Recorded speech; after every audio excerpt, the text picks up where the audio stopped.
Луѓе од сиромашните земји ќе доаѓаат на работа во македонските туристички центри, највеќе од африканските земји и Индија. Проблемот со недостаток на работна сила во туризмот е актуелен години наназад, но корона пандемијата ја дотолчи фелата.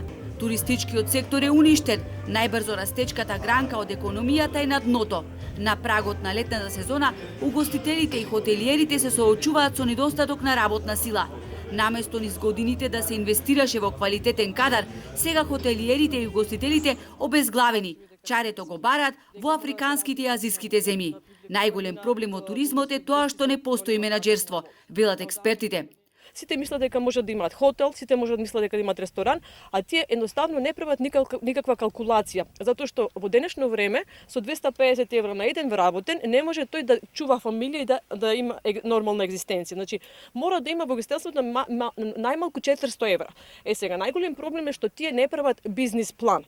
Затоа размислам, ќе дојдеме до момент каде што ќе немаме кадар и ќе треба да викнеме или црнци, или луѓе, тогаш ќе направиме најголем проблем. Сваќате кога ќе се измешаат културите.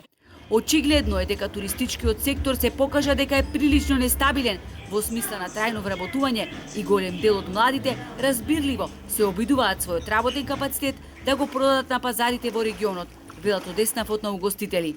Се прават напори да оној дел што го викаме неквалификуван кадар, а има желба за работа, некако на брзина да го вметнеме во колосек, да го обучиме за да може да ги обавува посакуваните работи.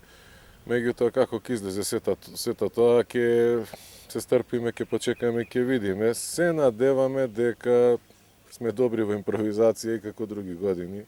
Во секторот туризам во Македонија беа вработени околу 25.000 лица, но последниве години повеќето од нив заминаа на работа во странство.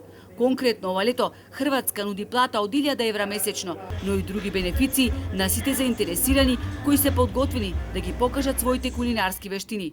Примамливи се понудите и во Дубај, каде исто така заминаа многу угостители, велат нашите соговорници. Жалосно е што сега македонските туристички центри ќе мора да импровизираат со неквалификуван кадар. Тоа ќе биде очајна слика, додаваат тие.